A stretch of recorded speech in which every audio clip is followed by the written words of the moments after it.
everyone to this evening's event, Indigenous Lens on Media Making, with Kahstoserakwathe Paulette Moore, co-owner of the Aunties Dandelion media organization. Hudson Mohawk Magazine is very excited to bring this event to the sanctuary. Many of our producers are here tonight, and I'd love to have some hands up to show some producers. And if you're ever curious about the radio, what we do, you can go talk to our producers. Also, Kaylin there he was engineering tonight. Hudson Mohawk Magazine is a locally produced news hour covering stories of social and environmental justice produced by the community for the community. And we just finished a show, which was so great. It was playing over the loudspeakers. And so the first time I met Kahstoserakwathe was, I was introduced to her ahead of her presentation at MDOC's Co-Creation Initiative at Skidmore, thanks to Angela Beeler. And you are representing MDOC's tonight. And MDOC's is a co-sponsor of tonight's event. So Angela, did you want to come up and say just a quick word about what MDOC's Co-Creation Initiative is? So I'll take off my Troy hat and put on my Saratoga Springs hat. So I work at the Co-Creation Initiative, which is a part of the documentary studies collaborative at Skidmore College, a bit north of here. And what we do is we have community partners who pitch a story, a documentary project or a story that they want to pursue, and do that in collaboration with faculty, staff, and students at Skidmore. And so this is like a really awesome event because Hudson Mohawk Magazine happens to be one of our newer partners, as is the Aunties Dandelion. And so to have them come together and make a space to be able to talk about media making and talking about media making through Indigenous culture and creating, looking at what's happening in the present tense, looking at what's happened in the past, and looking towards futures. So this is exciting.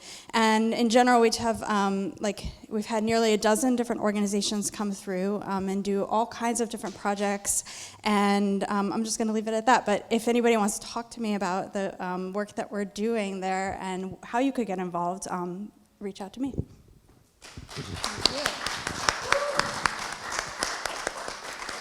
And this event is also part of the Sanctuary Eco Art Trail project, embedding art, culture, history, and ecology into an urban nature walk on 6th Avenue, that's right out here in North Troy, weaving a journey from Glen Ave over to 101st Street and Freedom Square. Back in 2017, while working on the participatory media documentary Echoes from Lock 1, neighborhood youth filmmakers learned that the Sanctuary's campus is located directly on the settler lands of the Stockbridge-Munsee village of Unawat's Castle. Now, with support from the National Endowment of the Arts, Our Town Creative Placement Grant, the Sanctuary Eco Art Trail connects the living legacy of Indigenous presence to environmental justice and ecological restoration through art projects, gardens, multimedia, workshops, and live events. And I just want to point out Branda Miller, the project coordinator of the Eco Art Trail, is right here. And if you have questions about the Eco Art Trail, I know that she is incredibly knowledgeable and willing to share. So we want to acknowledge that the Sanctuary for Independent Media resides on the ancestral homelands of the Mohican people, who are Indigenous peoples of the lands of New York. Despite tremendous hardship and being forced from their lands, today their community resides in Wisconsin and is known as the Stockbridge-Munsee community. We honor this community and all Indigenous communities, past and present, and are committed to building a more inclusive and equitable space for all. And so Kahstoserakwathe Paulette Moore and the work of the Aunties Dandelion fits so nicely into what we do at the Sanctuary. This is going to be such a phenomenal conversation, and I've had the pleasure of interviewing Kahstoserakwathe already twice, which I'm very excited that this is like an interactive space tonight. And Kahstoserakwathe is Kanyenkehà, or Mohawk, and is a long-time documentary and independent filmmaker, podcaster, and educator. She is also fluent in Mohawk and enrolled member of the Six Nations and the Grand River Territory. She spent 2 decades in Washington, D.C. as a producer, director, and writer with Discovery Channel, National Geographic, and others. and is a co-founder of the Aunties Dandelion and a member, and we're so glad to have you. So thank you so much for coming to the sanctuary. Wow.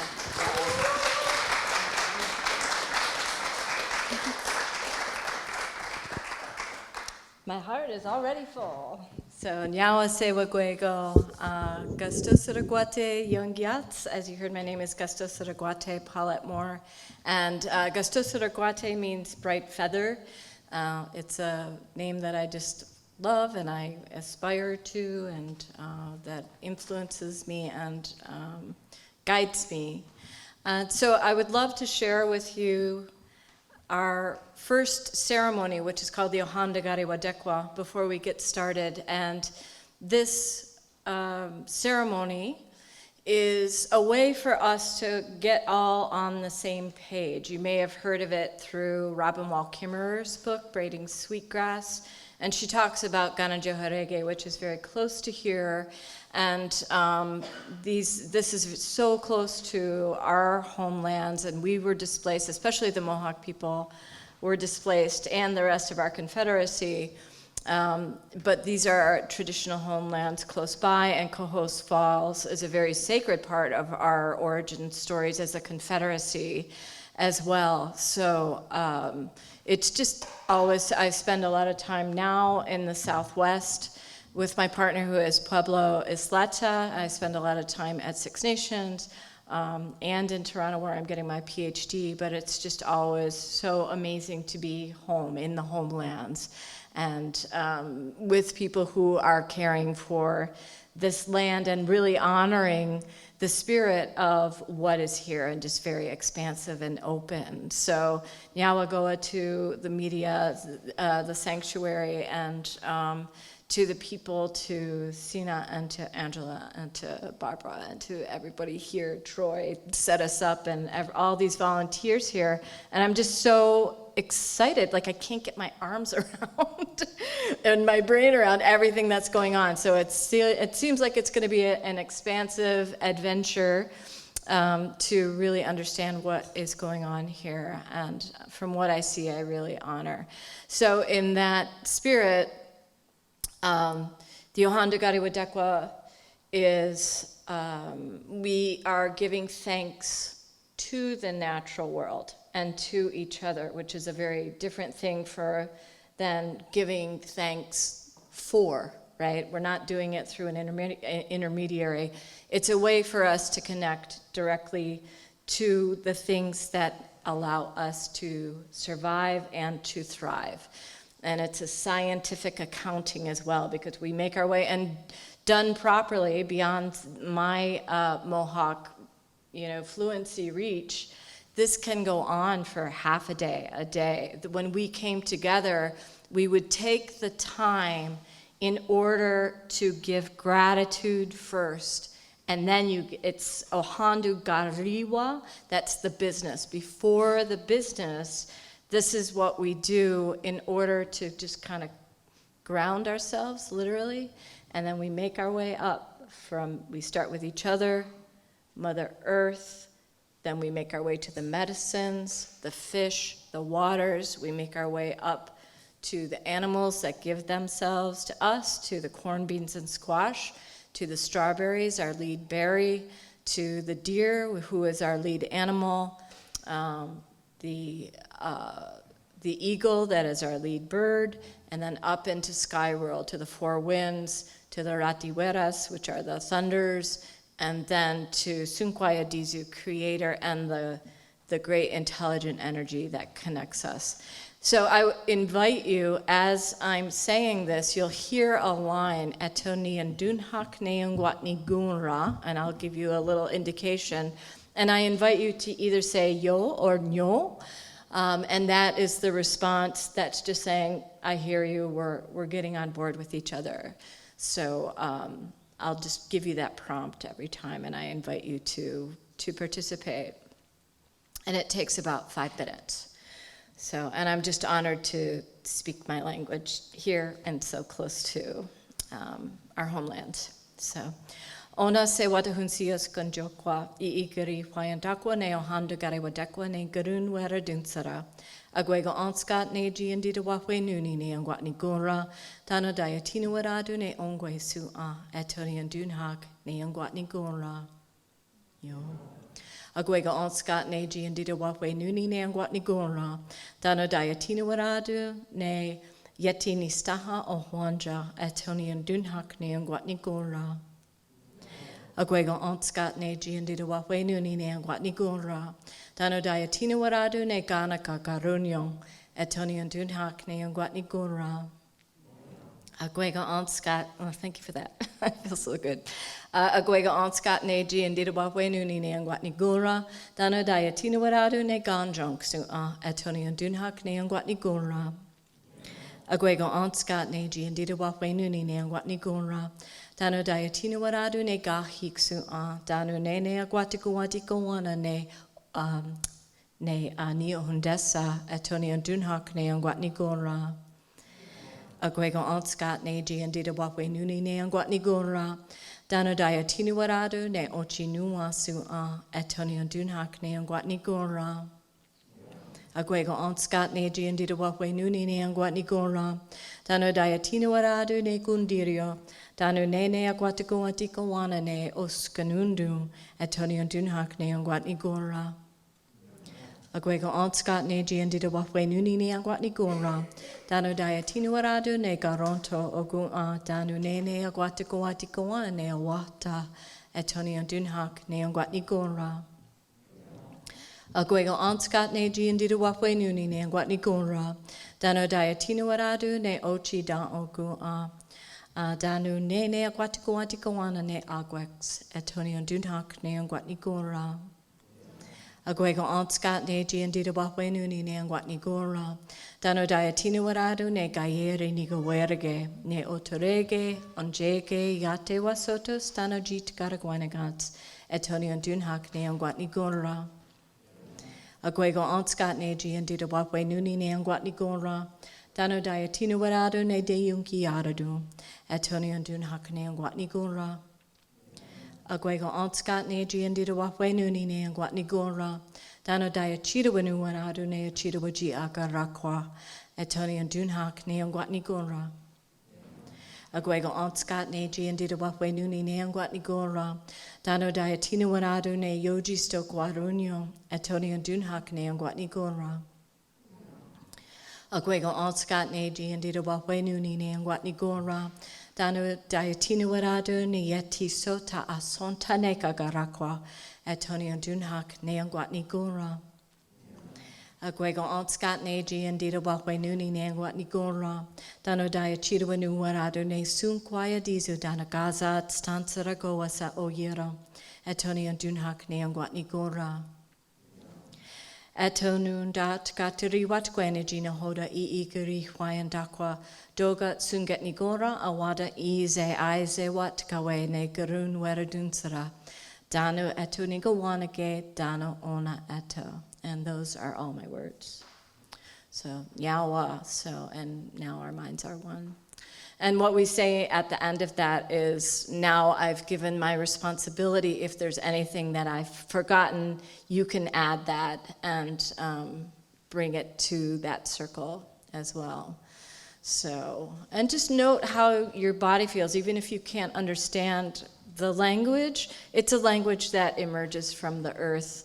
And Barbara, I saw you sort of feeling that. And people do that often when they hear the Ohandagari Wadekwa, because it's an original instruction. It's an original language.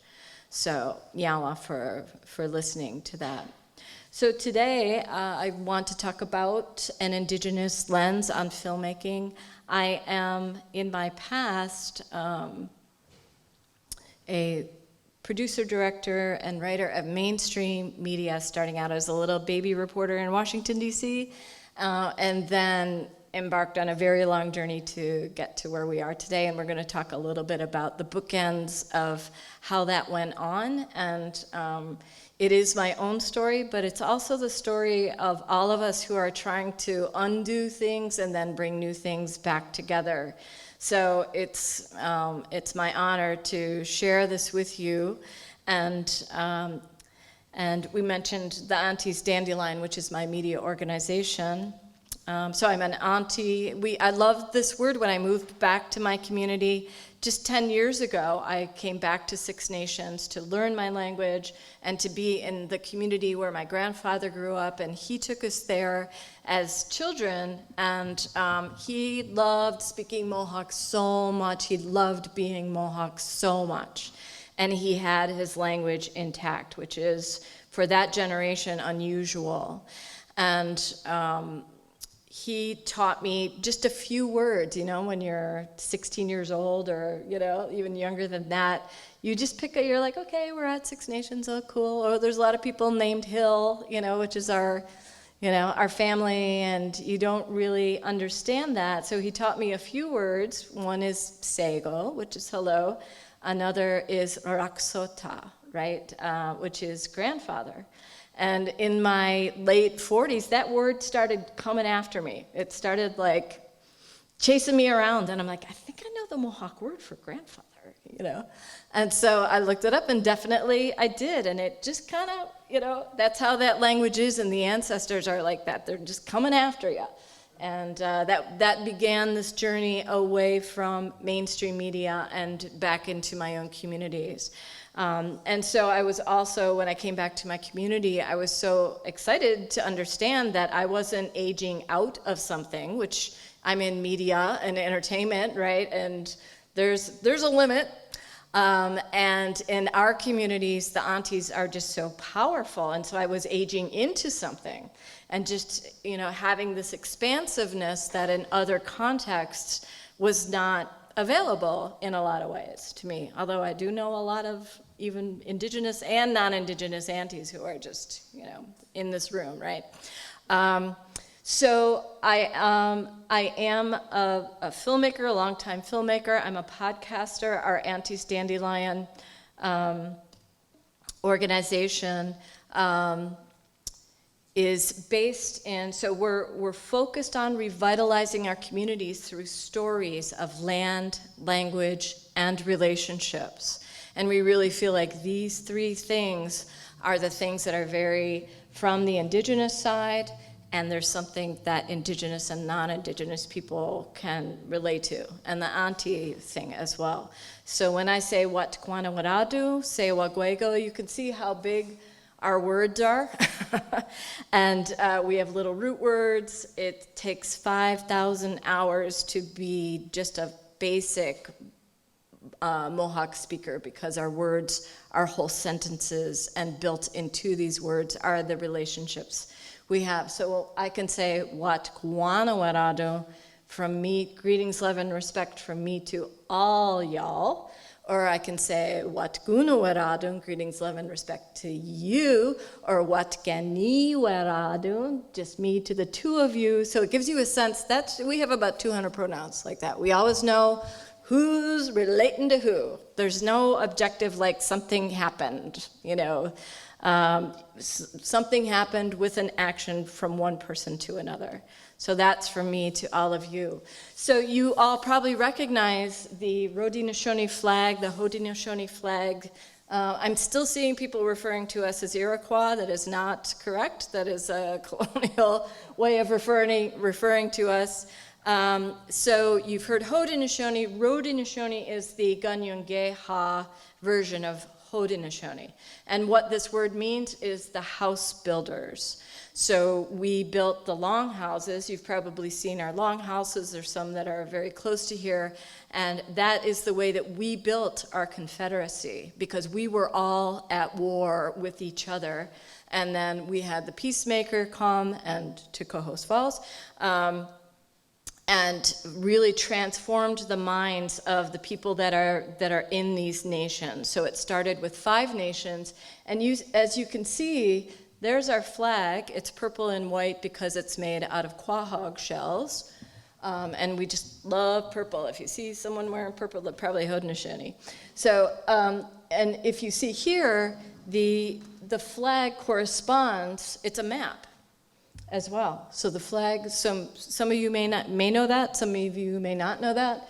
So to the east, we are the keepers of the eastern door. The Mohawk people are the keepers of the eastern door. Oneida Onondaga is the seat of our confederacy. We call it the fire. Some people think this flag is actually upside down, and that's a strawberry and not the tree of peace. And then Cayuga, Seneca, and then we added Tuscarora later on. And so they're like the little brother of our confederacy. So that makes 6 nations. And you can see off to the side over here, I don't know if you can see 6 nations off to the side here. That is where my community is, because we got kicked off this land because we chose the British in the Revolutionary War, especially the Mohawk people. And a lot of our confederacy is still a little bit angry at us because they feel like they got us into the Revolutionary War. A person named Joseph Brant. So it created real tension and war within our own communities. It really tore us apart, really created conflict. And we're still healing from that, honestly, to this day. But we still are an intact confederacy. We've had, a lot of issues. So that's a little background. So, we all got displaced. You probably heard about the Sullivan campaign that destroyed 40 of our towns across the Confederacy and was a form of genocide.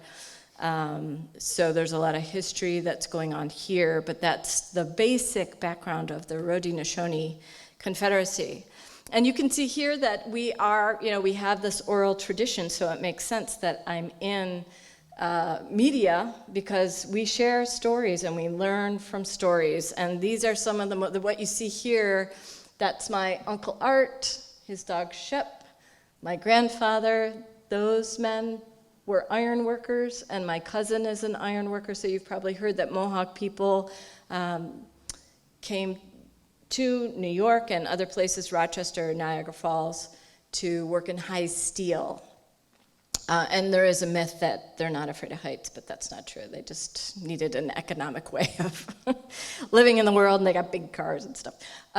So beautiful, beautiful storytellers. And up here is my mother, Patricia Hill Moore, who is 87, who still works every day, 9 to 5, gets all dolled up, and she walks 3 miles a day, and she's amazing. She's just an amazing Mohawk lady.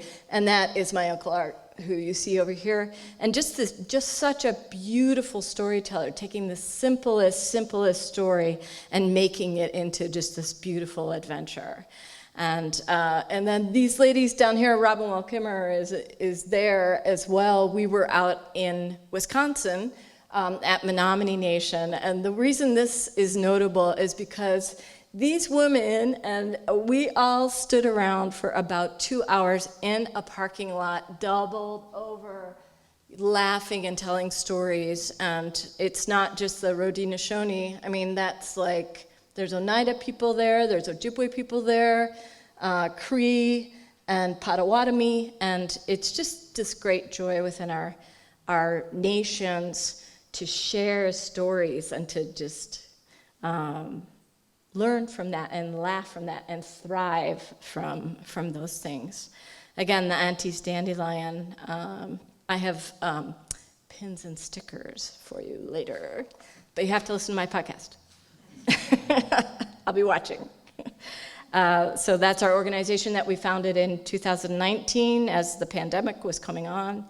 And we've done 33 or 34 podcasts. We do a podcast every month. We're editing right now a narrative film called VESS. I'll show you a little bit of that later. And we've just are really dedicated to telling stories in a different way. So I can tell you about my journey in 2 video clips that I have here. That one is in January of 1991 as the U.S. started bombing in Iraq, when I was a little baby news reporter. And then the second one was in 2016 at Standing Rock Protection Actions. Was anybody here out at Standing Rock, or do you know about Standing Rock? People know about it. So the Lakota Nation, there was a pipeline that was going, an oil pipeline going across Standing Rock, which is part of the Lakota Dakota nations, and they made a call to all of the indigenous nations to come out and protect the water. And this was the largest gathering of indigenous people in modern day. It was such a significant moment, and a moment when the first Facebook Live I ever saw was Dallas Goldtooth at his auntie's house with like his nieces and nephews crawling all over him, talking about the Dakota Access Pipeline and how they wanted people to come out. So I went out there and made a number of movies out there. So these two video clips, this is going to be a little interactive part. I'm going to show you the first clip. It's about a minute long, and it's from back in the day when I was like a little baby reporter in Washington, D.C. And then the second one is about 3.5 minutes, maybe 4 minutes, out at Standing Rock all those years later in 2016. And these are just kind of bookmarks, bookends, not bookmarks, of my, I don't even want to call it my professional life. It's just my, it's just my life. So, thank you.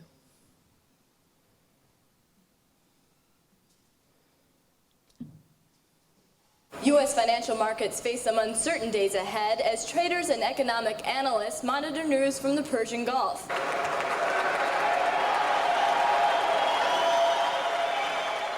Markets soared late last week after early news of the Allied forces' bombing raids on Baghdad and Kuwait.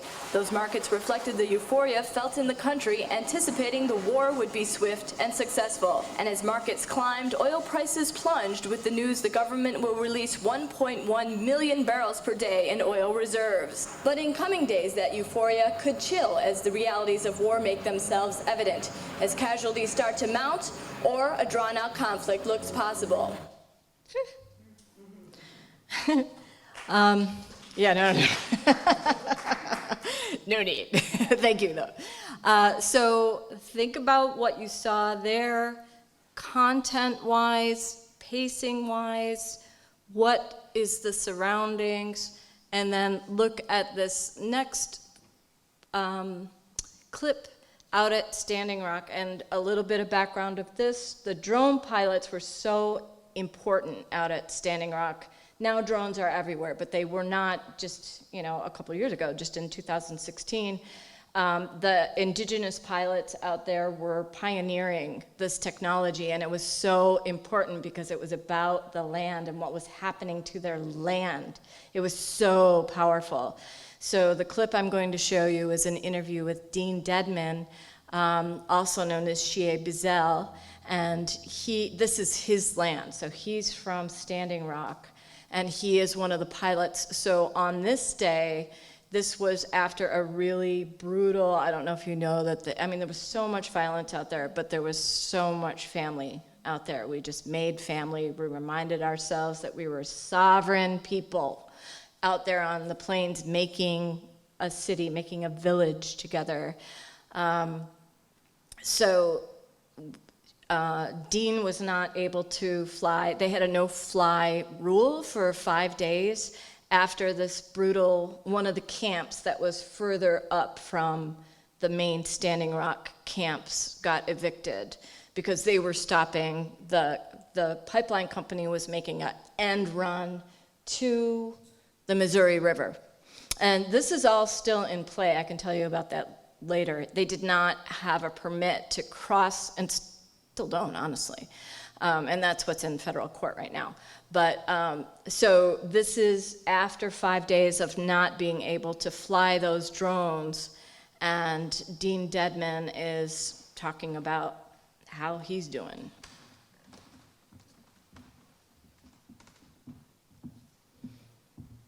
What I saw today is I haven't reviewed it yet. It's like I'm still answering everyone's questions. I basically took the drone over the pipeline, and it surprised me in 5 days that they got from the other side of where the dog attacks were all the way close, basically just to the river now, and they're building the drill pad foundation for it. And right now I'm looking at it. what will people see, and how does it make you feel to look at these pictures? It makes me feel disrespected. Pretty much, it seems like they're building 2 pipelines. It's either a road or there's two of them that they're building, but the pipe's already laid down. Now they're gonna have to dig underneath and put it. See, they went through everything. They went top of every hill. They went through the ravines. There's more than 100+ cars up there guarding it, and the workers are all set along the line too as well. What surprises you most? What surprised me the most is how fast they even got there to that point. I mean, just even building the foundation for the drill pad. Oh, it's terrible. Really, it's terrible. They don't have permission yet, though. No permit. They don't have permission yet to drill under the water. But you know what they've been doing, they probably won't even care. You know, they're still gonna just keep drilling. You know, if it comes to that point, we're gonna do everything in our powers to stop it.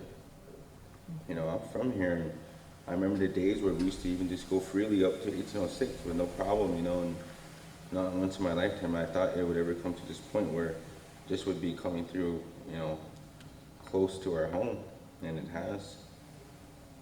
And everybody's mad. Everyone feels hurt. Everyone feels broken, but you know, we can't let them break us. You know, we just gotta stand here, and we gotta do what we can. And it'll catch up to them, though. You know, all those spirits they're disturbing there are gonna carry, and they're gonna follow them back to where they're from. And you know, just one thing around here is when it comes to spirits, you know, you gotta pray for them. Otherwise, if you don't, they're gonna haunt you and they're gonna get you. They'll make every way. It might not happen tomorrow or the next day, but it's gonna happen before your life is over, and it's gonna make you very miserable. And they'll tear you down from the inside and eat your soul away. You know. A lot of people don't understand that kind of stuff, but I do. You know.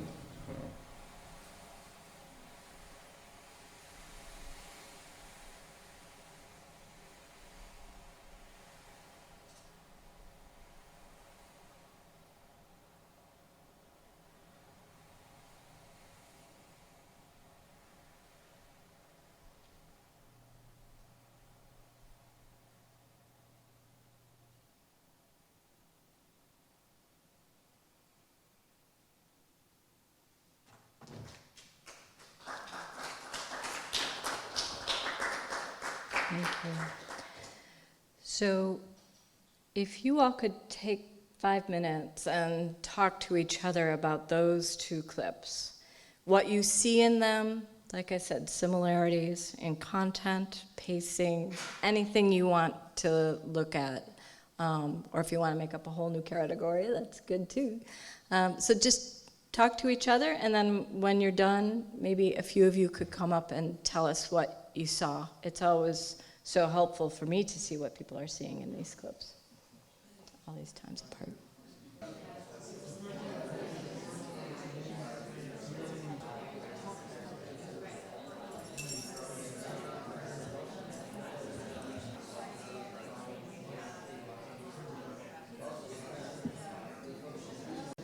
Okay, let's come back to the space.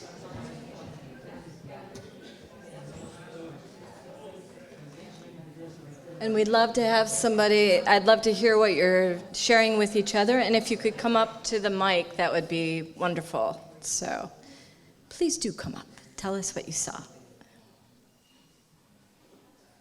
Do you want me to call on you? Oh, yes.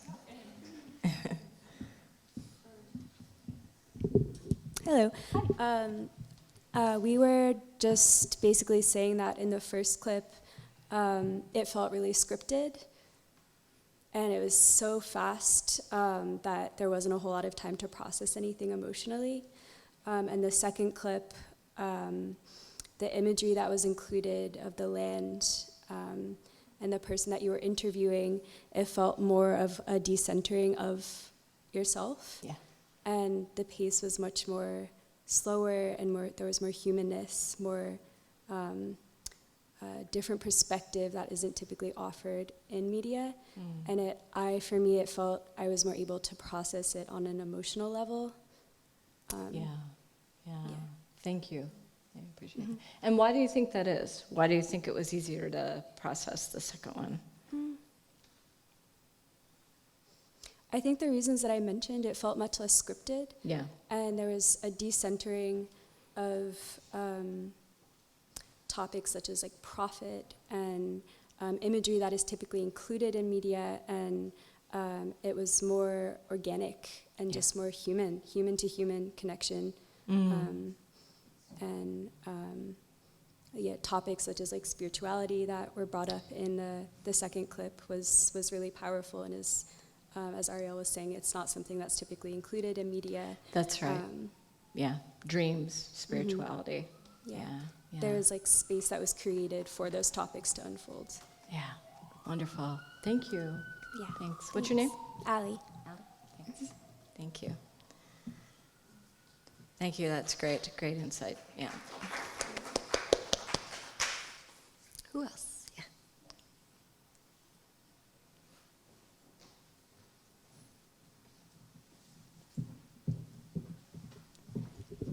Hi, I'm Bria, and I talked with Coley, and we had those same thoughts about the immediacy and interpersonal connection in the second one. And even the question you asked, how does it make you feel? And because he was talking about feelings, we could think about feelings also.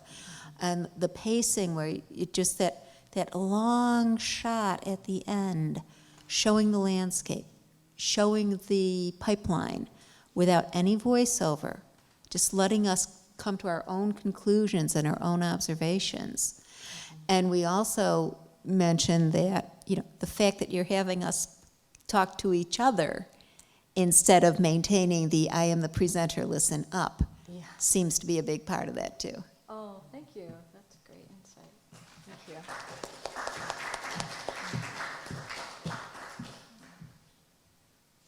Anyone else?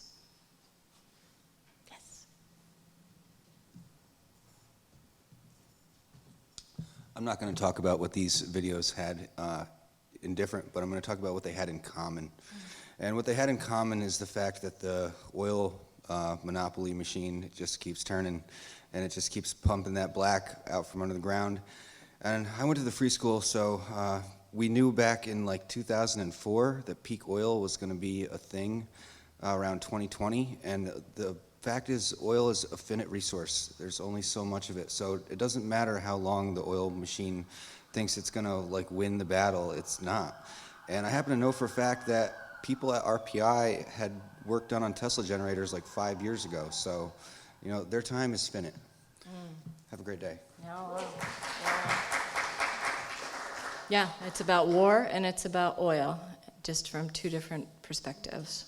Yeah. Who else? Thank you for this feedback.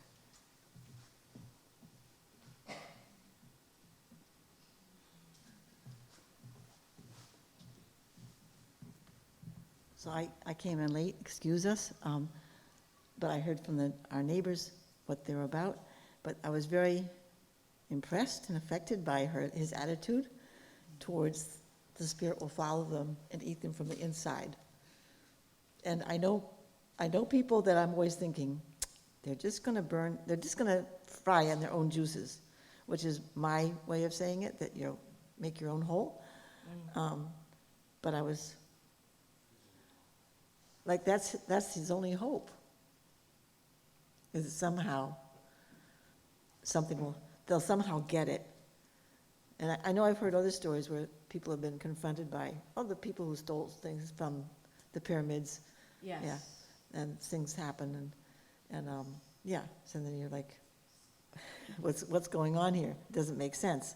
But yeah, on and another it level. actually did happen out there that some of the sheriffs, there were sheriffs from all over the country that were out there, and they were having dreams, and they came to the camp and they were just like, please help us, like make this go away, you know, yeah. I've seen it in the Dominican Republic, Yes, people trying to move Taino things, uh-huh, and then things happen to them, and they're like, oops, and That's take it right. back. Yeah. yeah, thank you. Thanks for bringing that up, yeah.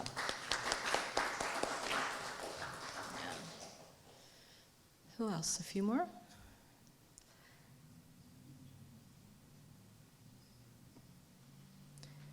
These are great insights, and you know, nobody taught me to be a reporter like that. Nobody told me to talk like that, you know. But that's just the way it is. That's just, and I had a real crisis when I was like, this is not working. I don't know what I'm representing, and I didn't know what to do, though. Can you imagine? You know, because I'm in this system, I've got a mortgage, it's working, people know National Geographic, so it's like you get that ego feedback, right? And, but I really came to a crisis where my body really started shutting down. And, you know, reality TV started coming in, and I was doing an awful lot. After I did the political reporting is when Discovery Channel and the cable channels started coming in. And so the shows that I was doing were military shows. You've probably heard of Wings. I did a number of those shows. I did a number of shows for National Geographic, and it was just a time and again and again. And there was one show that I did for National Geographic where we were in the Amazon, of course, because we're National Geographic, hanging out with Indigenous people, and I, you know, with this guy, Sidney Pozuelo, who's a great guy, and he's such Mr. Savior, you know, going out and has that, basically like is petting the local people, right? Like, and I was the director and producer on the show called Invisible People, and I was like, can we just not have the British narrator? You know? And I knew I was gonna lose that battle, so I was auditioning British women narrators. So at least we would have a start to turn the tide a little bit. No. And there was no explanation, there was no discussion. That was the way it was going to be. And so there were huge milestones like that. And then this one was really interesting, where I was working on a show about the Lembe people, who were found through DNA to be a lost tribe of Israel. So, and the DNA testing at that time was, you know, again, like a really big deal. It was kind of new. And so you make a pre-script, and that was for the History Channel, and there was going to be this host named Josh, who was kind of like a faux survivor guy. I mean, he was very cartoonish. He had the hat and the vest and the 3 days growth of beard at all times, and was calling my associate producer and saying, when we get to Zimbabwe, I'm gonna need 10 almonds and a cappuccino by 9:30. You know, like discussions like that. Like, wow, what's going on? And so submitted my shoot script, and we were going to go first to see the Lemba, and then we were going to then go back to Israel, go through Yemen at that time, London, and then make our way down the Horn, you know, like down back to where Zimbabwe and South Africa, where the Lemba are. And so submitted that script, and the executive producer was, you know, it's in 5 acts, right? So you introduce, then you have the meeting, and the last act is like the wrap up. And he read the script, and he said to me, look, Paulette, do you care if I swear? Nobody gives a flying fuck about the Lemba. This show is about the host. So it was like, Okay, there, you've said it. So you can make your way through that system and you can say to yourself, I'm a director, I'm a producer, I have control over this show. And in the end, you are, some people can do it. But in the end, I was like, I give a flying fuck about the lemba. And so I quit that show. And that was really that beginning of not knowing what comes after that, right? Because that's a real place, you know, that's a real thing that I always wanted to do, is work for a History Channel and Discovery Channel and National Geographic. So then how do you undo all of that? Where do you even begin? So those were really, that was just like, you know, really important milestones where I could not justify it anymore. I could not tell myself a narrative that made it okay for me. Like I said, some people can do that and make a difference. My body was shutting down and my spirit was shutting down. So I really needed to think about these things in new ways. So the question then began, how do we shift these narratives? And at one point I was going to become like a landscape architect or something, because I didn't know where to begin. I didn't know because it's like air. You tell a story one way and that's it, right? And if you have air in the story, this whole thing about that rat-a-tat way of speaking with no pauses, and oh my gosh, the executive producers at the major networks, if there's air, if there's a moment, they're like, what's going on? You know, it's like freaking out. And why is that? And that's the question that we always really need to ask. Why? Why can't we breathe? Why can't we let Dean Dedman speak? Why do I have to always, and especially if it's an Indigenous person, you step in front of them, and then you're like, over there, poor little Dean Dedman, you know, is trying to fly his drone. You know, it's like, so what do you do? So I was with a group of students from Northland College, and we were circumnavigating Lake Superior, super fun. And we met up with an Ojibwe auntie, and she was going around the group as the group came together, and she was smudging everybody. And when she came to me, I kind of was like, I had my camera right there, and I said, should we smudge the camera?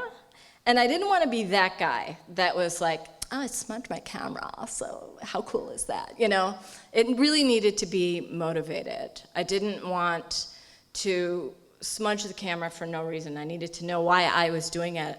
And this auntie said to me, of course, smudge the camera. It's the rock beings that are carrying your stories. And that was a big shift. The rock beings. And then in subsequent classes that I taught, I would have the students describe their relationship to their technology. What is it that this technology, as a rock being, you know, giving it the intelligence, honestly, that it has? It does carry a massive intelligence. So we're all freaking out about AI, right? These technologies have intelligence. How will we be in relationship to these? What is that? And I would have them write narratives or draw. What is your camera doing? How is it interacting with people? How do you interact with your camera? So another milestone. And then I mentioned Dr. Robin Wall-Kimmerer, who's an ethnobotanist, and here in Syracuse. And I came across this, you know, it's kind of an okay article. And in this article, she laid out points of how to be a researcher and honor Indigenous knowledge and cosmology and worldview. So this became another step in that undoing, and then what do you then bring into that space after you kind of clear the decks? What then comes to fill that space to guide you? So I can be guided by this idea that the camera is carrying the stories. What else do I need to know? So she has these guiding questions for research that I then adapted for film. And this is just a few of the points. Does it create respect for humans and non-humans? Did that first story that you saw create respect for humans and non-humans? I mean, you didn't even really see anybody except people on Wall Street being yay war, right? Yeah, it was really shoring up the money. Active participation in the well-being of the natural world, right? Does it promote intergenerational equity? What about that? You know, when Friends came out, or even Sex and the City, it's like, where are their aunties? Where's their mom? You know, like they have these weddings and stuff, and it's like, where's the little kids? You know, it's just the spectrum, and some people say, oh, it's just entertainment. It's like, this is the major thing that's leading us. You know, people are watching this on big screens and small screens, and then are the approaches grounded in humility? Have you ever heard that around, you know, a television project or film, right? And then for me, so a few more of these, does it interfere with the sacred purpose of another? That one's so important. And the sacredness of telling somebody's story. And for me, this is the one that I added. Does it recognize the land as the guiding authority? And that would be, I say, the connecting thread between our indigenous nations are all so different. Our connecting thread is the fact that we recognize the land as our guiding authority. And it's where our dream, our envisioning comes from. It's where our language comes from. Very important. So the Ohandagariwadekwa that you heard today has now become this framing, this way for me to think differently. And that's what we really need. We need these metaphors, and we need these guiding things to shift up. If you're trying to change the culture or the overculture that you're living in, and it feels like it's air, you need these little things or big things to hang on to. And this is from this weekend. This is such a dear friend of mine named Kahstoserakwathe. She's a seed keeper, and we were at this church that has been taken over on Haudenosaunee land, and there's Haudenosaunee art there, and this is what greeted us when we arrived there.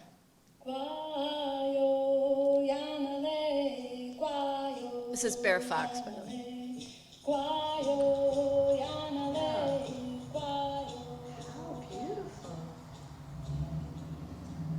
So this is what you just heard, the Ohandagariwadekwa.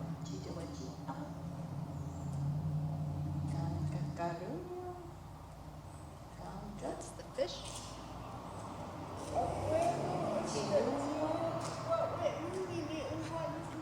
I know. Wahi.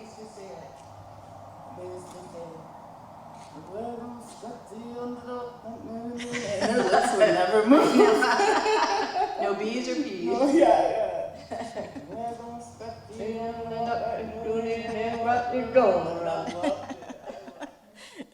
So, yeah, that is the way when you hear the old timers do the Ohandagariwadekwa. We don't have bees or peas or anything that brings our lips together, so I speak Mohawk in a way that's like, wah, you know, but they don't express. I'm very, you know, it's a very kind of modern day way of speaking Kanyenkehà,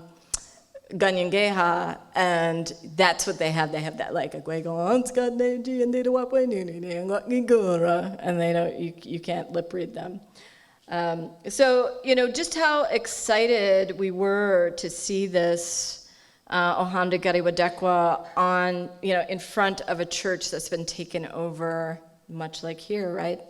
And how sacred that felt and how important that felt.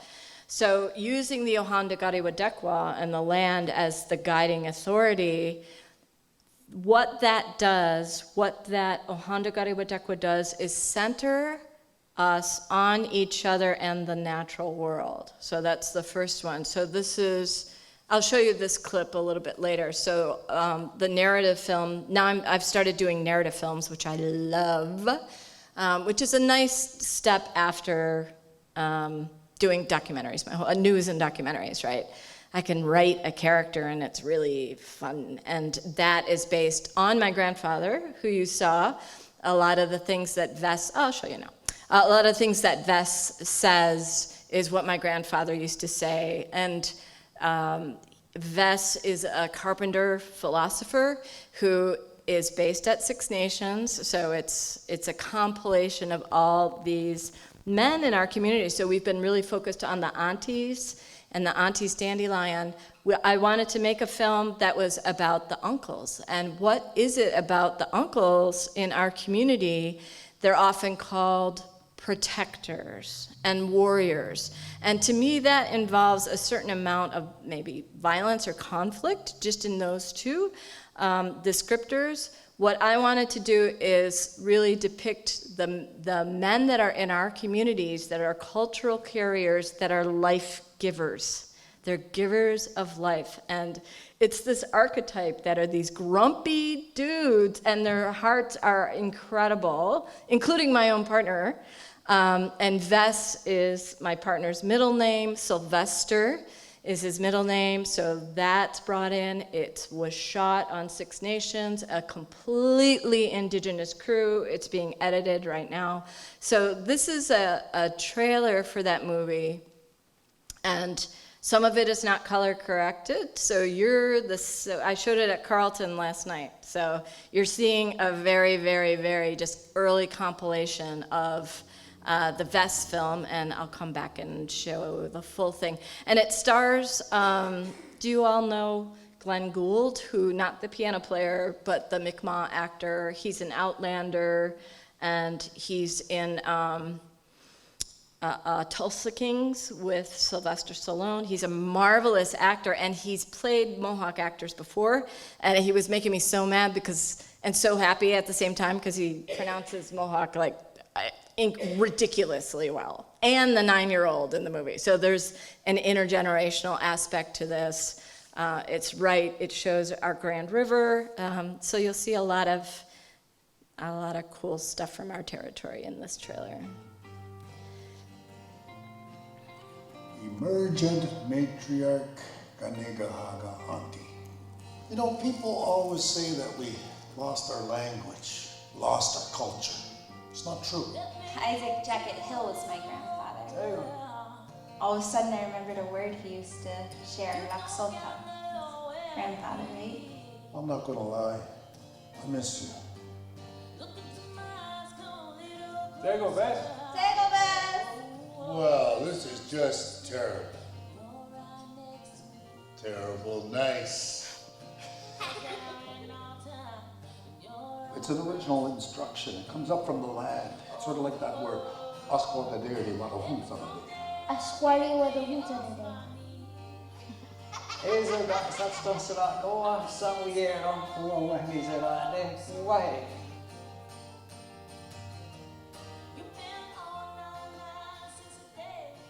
Terrible nice. Holy heckin'.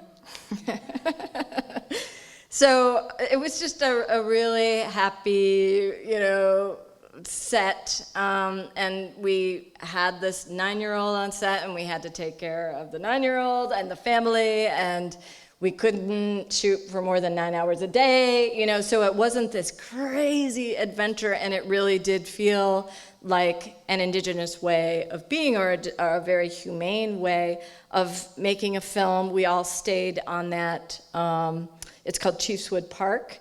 It's a beautiful kind of campground, but there are cabins there, so the whole crew stayed together. We had fires at night, and it was hard, and it was making progress. So always thinking about what is it we can be doing to transform the way that we make films. The other thing the Ohanda Gariwadekwa reminds us of is our responsibility. So anytime I go to a new place or a new land, when I'm down in Pueblo Isleta with my partner, my question is, what is my responsibility here? And it's different from in my own homelands, it's different from Toronto, it's different from when I'm in Kanyenkehà territory. So always asking that question, what is my responsibility here? And so what you saw with Dean Dedman in The Eagle and the Condor, we all went out to the plains of North Dakota as a responsibility when the Lakota asked people to come out, and 400 nations showed up. I mean, really understanding that there's a lot of indigenous nations. We all speak different languages, and we were all gathered together. And there's also this scientific part, which is what I like. I love what you all are doing here, because you're bringing that in as well. We're not just going off and denying that there's research and that there's methodologies, but it is a careful and methodological accounting of our environment. So when I say Ochinua Su'a, when I say the bugs, and we notice that the bees aren't here, then we're having this accounting. Then we take time, and that's like on a daily basis, like who's here, who's not here. The north, the south, the east, the west, like it expands your mind to not make you so myopic, but to look at each other. And then Eto Niandunhak, Neangwatni Gunra, that you all were responding to. And when you gather, so now our minds are one. Right? Now our minds are together, and really what I love showing films. I don't really love it so much when they go out on networks, but when we're together and we're watching a screen, it's like sitting around a campfire. It's making our minds one, and we have these neural pathways, mirror neurons, right, where we are feeling, our minds are one, our hearts can be one. And if we're making films with that in mind, and not to be pedantic, I mean, you saw lots of humor there. The music is Lacey Hill. She's also from Six Nations, lots of humor in the midst of, loss, especially. So now our minds are one. And another influence for that, so when we change what we're thinking about, then my camera points in different directions, because it reminds me of my friend April Stone Dahl, who is an Ojibwe black ash basket maker, and this is the wall in her house. How beautiful is that, right? And then smudging, like sweetgrass. I braid sweetgrass. And those are the flags out at Standing Rock. And every time I went out there, I went out 6 different times. And every time there were more flags. And that's what you do when you go into the camp and it's on either side, and you really feel that power of indigenous nations, and especially in this time of climate crisis, leading, not just for indigenous people, but for everybody. It's for the benefit of everybody. And also, we harvested down in New Mexico, we harvested Navajo tea, spent time with our friend. Once you hand that over as a gift. You're sharing a story, you're sharing a medicine, you're sharing part of yourself, and it just becomes, we're meaning making now. So what is it we're learning from the Marvel universe? Like, I like watching Marvel. I loved Mission Impossible. But, what are we doing here? We're spending so much money. Carletta Chief is Navajo. She grew up on Navajo Nations. Her parents sent her out when she was 5 years old. The sheep are birthing. Go get those lambs. They need help. Truly.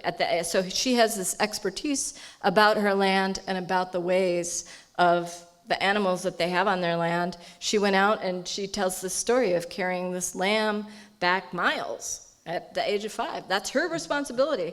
And so that gave her, not in spite of the fact that she grew up on Navajo Nation, speaking her language intergenerationally with this strength of body and mind, it's because of that she was able to go to Stanford and thrive there as well. And when she got there, she was just like, they were speaking a language.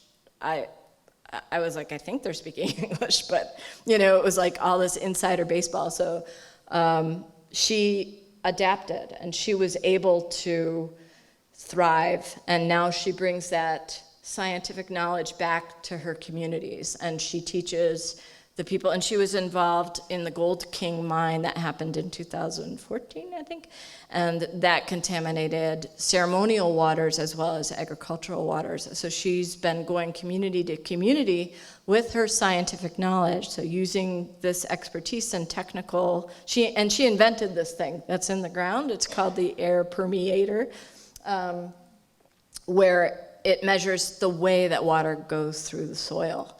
So she's an inventor, she's an auntie.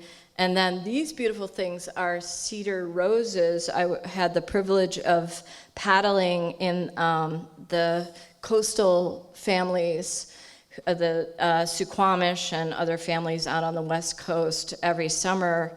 They've returned to their original instructions and they paddle to different communities and have feasts. And sometimes it takes a month to do that, depending on what community. And so those are cedar roses that they make, and their hats are all of cedar.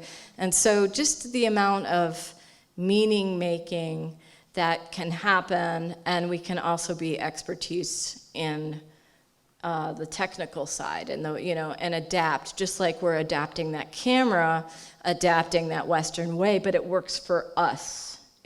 We don't work for the technology. The technology works for us.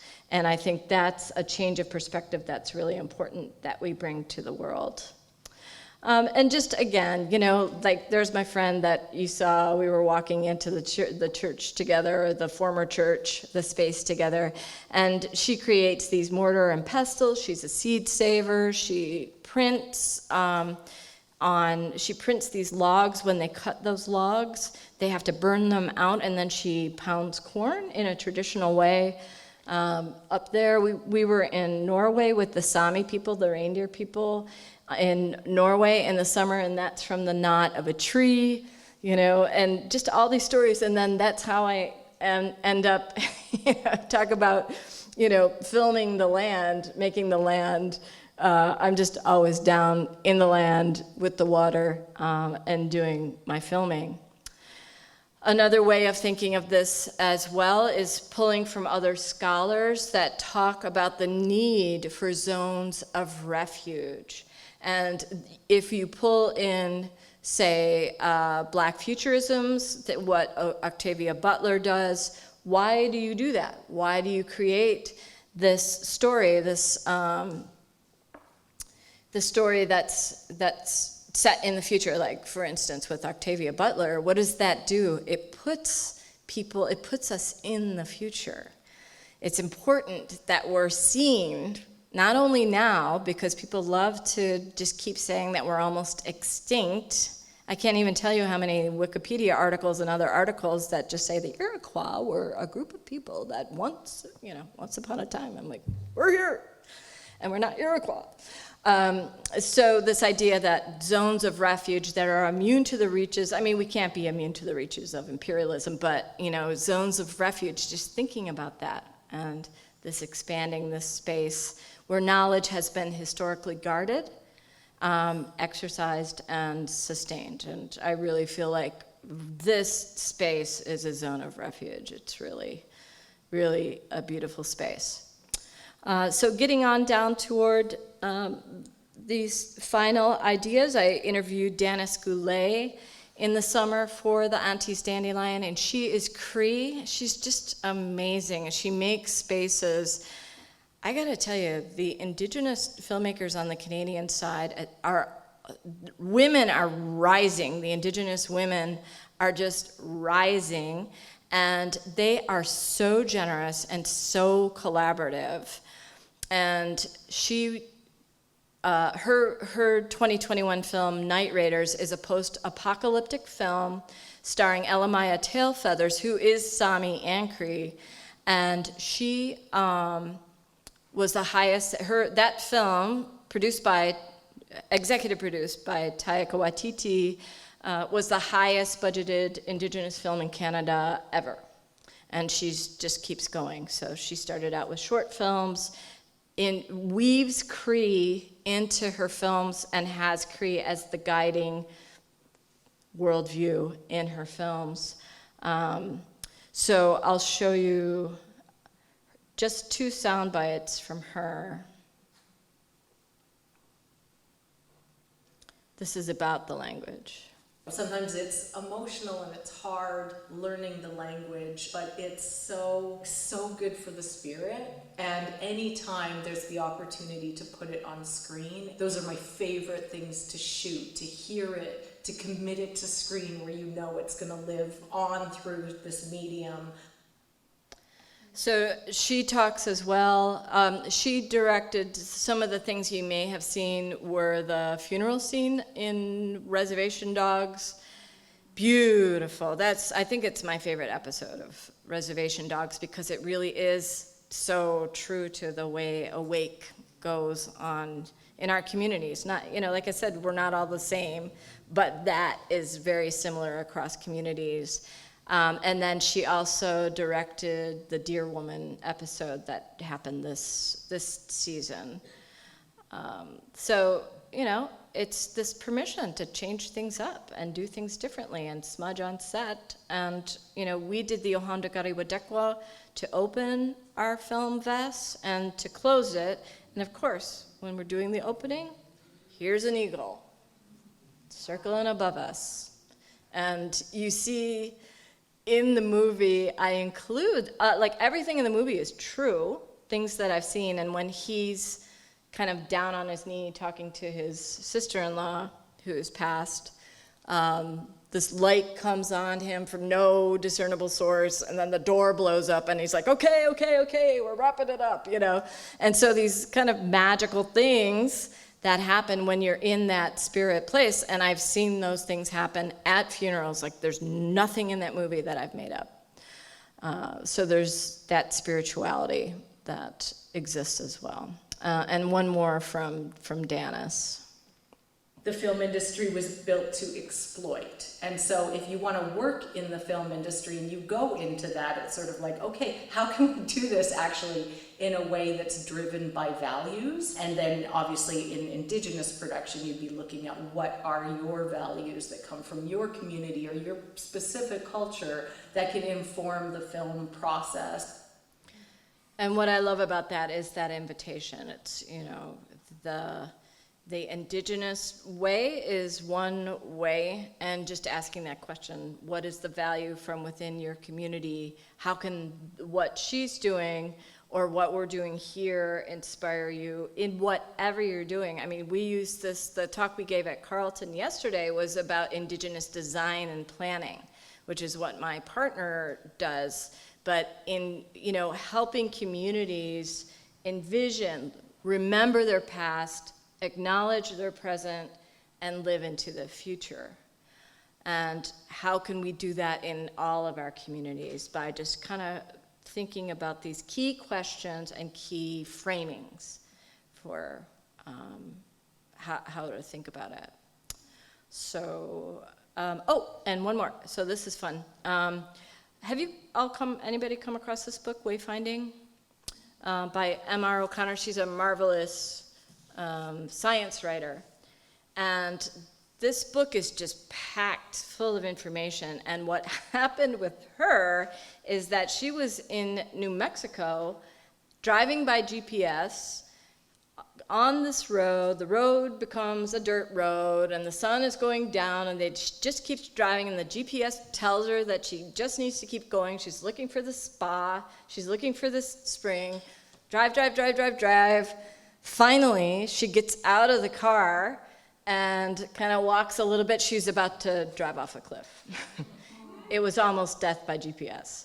And so she asking ourselves these questions, how does somebody who is so accomplished as a science writer almost drive herself off a cliff? What the heck is going on? And so she decided to investigate this concept of wayfinding and the ways that different communities in the Arctic and in Australia and all these different communities, she even talks about the cab drivers in London and how they have to learn, is it called the map or the book? They have to learn all of the streets. And she said their hippocampuses are huge, those cab drivers. And it's found then when we don't wayfind, when we do not know our land, land gets abstracted, right? It's not, people talk about it as a view, as forest bathing, which is, yeah, that's a thing, right? It's literally what helps us survive and thrive. It's where our food comes from. And we need to de-abstract, unabstract land in order for us to really understand what we're going to center and what the scientists have found, that when you don't wayfind, your hippocampus shrinks and you lose the ability not to just make your way around your neighborhood, you lose the ability to envision your future. When that part of you shrinks, it's so serious on so many levels, and it's all about supporting this idea that we need to know our land, and that's why. So getting away from abstraction and speaking about land for what it really is, getting away from the romanticism of indigenous people, getting away from that romanticism of, people asking you, what is it, can you tell me what my dream means? I'm like, I don't know what your dream means. It's like, let's put a garden in, Indigenous people not as shamans, but as leaders, because we're in a climate crisis, right? And a spiritual crisis. So, Toknigo Wanage. Those are all my words for now. Thank you.